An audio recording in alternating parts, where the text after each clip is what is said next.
ये 25 अक्टूबर 2020 का दिन था। डॉक्टर ने मरीज का बाजू सीधा किया और मायूसी से सर हिला दिया। बेटे ने आहिस्ता आवाज में पूछा, क्या कोई चांस नहीं? डॉक्टर ने जवाब दिया, सर अब नहीं, हमें वेंटिलेटर बंद करना होगा। बेटे ने सर नीचे किया और आहिस्ता आहिस्ता चलता हुआ कमरे से बाहर निकल गया। मरीज मई 2014 से कोमे में था। मरीज की कहानी 1940 में शुरू हुई थी। उसके वालिद ने जनूबी कोरिया के शहर टाइगो में छोटी सी कंपनी बनाई। कोरियाई ज़बान में 3 सितारों को सैमसंग कहते हैं। कदीम रिवायात के मुताबिक इकट्ठे तलू होने वाले 3 सितारे कभी गरूब नहीं होते। वालिद ली ब्योंग चिल ने खुश शगुनी के लिए कंपनी का नाम सैमसंग रख दिया। ये लोग शुरू में फ्रूट और फ्रोज़न फिश एक्सपोर्ट करते थे। दूसरी जंग अज़ीम के बाद तामीर नौ शुरू हुई तो सैमसंग खुराक से कंस्ट्रक्शन इंडस्ट्री में आ गई और इसने धड़ाधड़ इमारतें, पुल और सड़कें बनाना शुरू कर दी। ली ब्योंग चिल ने इन ठेकों में करोड़ों रुपए कमाए। ये समझदार इंसान थे, जानते थे इंसान को अपने सारे अंडे एक टोकरी में नहीं रखने चाहिए।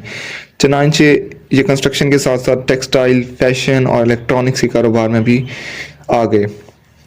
ग्रुप बड़ा होता चला गया। ली कुन ही ली ब्योंग चिल के तीसरे बेटे थे। ये कुनजैन और लाबाली मिजाज के या आवारा मिजाज के लड़के थे। पढ़ाई में दिल नहीं लगता था, लेकिन वालिद इन्हें हर हाल में पढ़ाना चाहते थे। ली कुन ही ने वसेडा यूनिवर्सिटी से इकोनॉमिक्स की डिग्री ली और बिजनेस की आला तालीम के लिए जॉर्ज वाशिंगटन यूनिवर्सिटी अमेरिका में दाखिला ले लिया। जॉर्ज वाशिंगटन का दौर ली की ज़िंदगी का फजूल और नाकाबिल बयान ज़माना था। ये अपनी डिग्री तक मुकम्मल न कर सके। वालिद ने इन्हें वापस बुलाया और कंस्ट्रक्शन और ट्रेडिंग के काम में लगा दिया।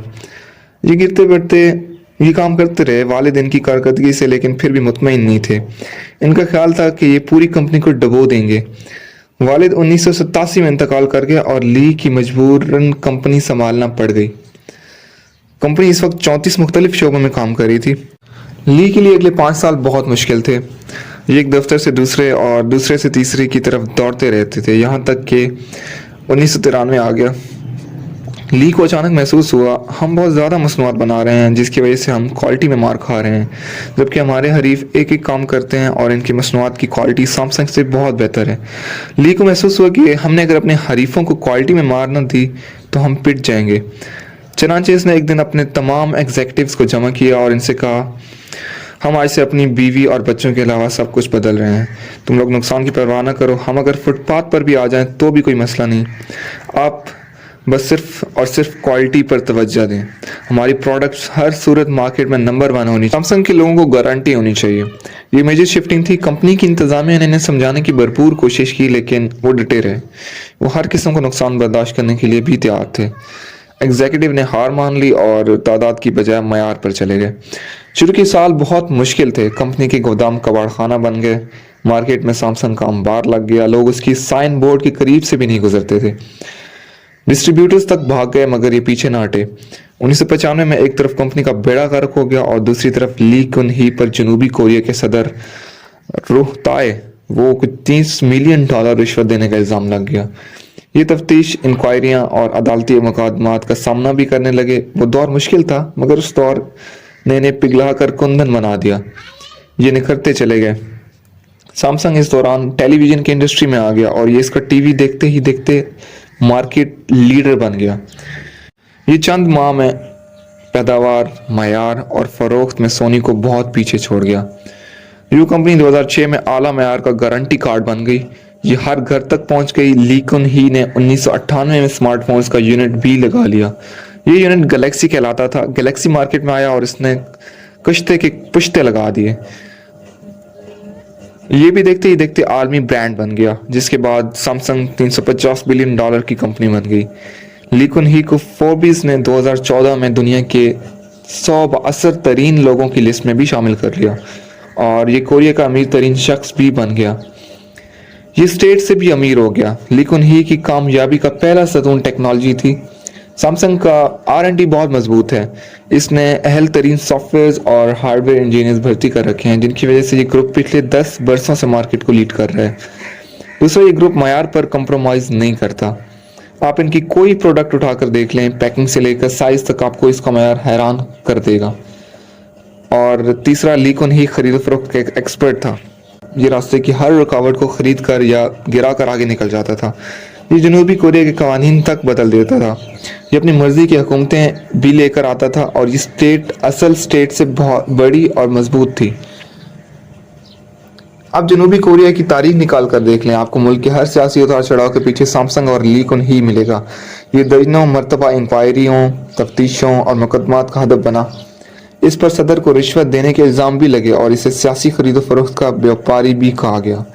2008 میں اس پر ٹیکس چوری کے الزامات ثابت ہو گئے۔ اسے سزا بھی ہوئی۔ اسے انٹرنیشنل اولمپک کمیٹی کا عہدہ واپس کرنا پڑ گیا۔ یہ پورے کوریا میں بدنام تھا، مگر اسے کوئی ندامت، کوئی پریشانی نہیں تھی۔ یہ میدان میں ڈٹا رہتا تھا۔ یہ خود اپنے منہ سے کہتا تھا، آپ اگر دولت سے آسانیاں نہیں خرید سکتے تو پھر آپ کو دولت مند ہونے کا کوئی فائدہ نہیں۔ چنانچہ یہ سامنے موجود ہر شخص کو چند لمحوں میں خرید لیا کرتا تھا۔ اس کی عادت اتنی پختہ ہو چکی تھی کہ اس نے آخر میں زندگی کو بھی خریدنے کی کوشش شروع کر دی۔ چیئرمین لی کن ہی کو 2014 میں ہارٹ اٹیک ہوا اور یہ کوما میں چلا گیا۔ اس کی وصیت کے مطابق اسے وینٹیلیٹر پر شفٹ کر دیا گیا اور اس کے لیے نئی ادویات کی ایجاد کا کام شروع کر دیا گیا۔ سامسنگ نے درجنوں ریسرچ اداروں کو فنڈنگ کی، بڑے سے بڑے ڈاکٹرز کا بندوبست کیا اور قیمتی سے قیمتی ترین ادویات بنائی گئی، مگر لی کن ہی کومے سے باہر نہ آ سکا۔ اس کے بیٹے لی جائے یونگ نے کمپنی کی انان سنبھال لی۔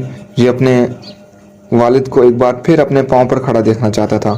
اس کی شدید خواہش تھی یہ ایک بار پھر اپنے منہ سے بولیں، یہ اپنے ہاتھ سے کھائیں اور ایک بار اپنی آنکھیں کھولیں اور سامسنگ کی نئی سکرین دیکھیں۔ لیکن لی جائے یونگ کی کوئی کوشش کارآمد ثابت نہ ہو سکی اور یوں 25 اکتوبر 2020 کی وہ شام آ گئی جب ڈاکٹروں نے مایوسی کا اعلان کر دیا۔ لی کن ہی کومے کے عالم میں انتقال کر گیا اور اس کا جسم ٹھنڈا ہو رہا تھا۔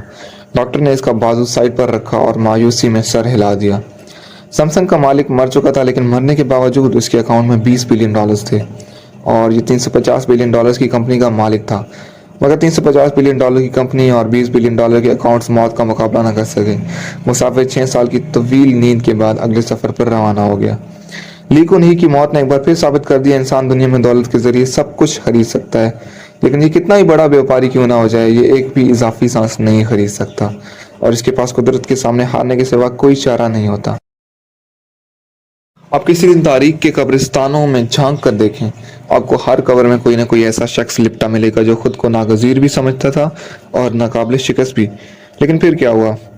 سن کنگ سے لے کر مون کوئن تک دنیا کے ہر ناگزیر کے لیے مٹی آخری لحاف ثابت ہوئی۔ اللہ کی اس دنیا میں لی کن ہی جیسا شخص بھی 6 سال اسپتال میں بستر پر لیٹ کر آنکھ نہیں کھول پاتا اور اس سے امیر تیمور اور ہٹلر جیسا شخص بھی خالی ہاتھ واپس چلا جاتا ہے، لیکن ہم اس قبرستان میں پوری زندگی میں کی آوازیں لگاتے رہتے ہیں اور ہمیں شرم بھی نہیں آتی۔ بھائی میرے، اپنی اوقات دیکھ کر بولو۔ تم کورونا کا مقابلہ تو کر نہیں سکتے، زندگی اور موت دینے والے کا کیا خاک مقابلہ کرو گے؟ مٹی کی مٹھی ہو، مٹی بن کر رہو، خدا نہ بنو، کیونکہ خدا اپنے سوا کسی کو خدا نہیں رہنے دیتا۔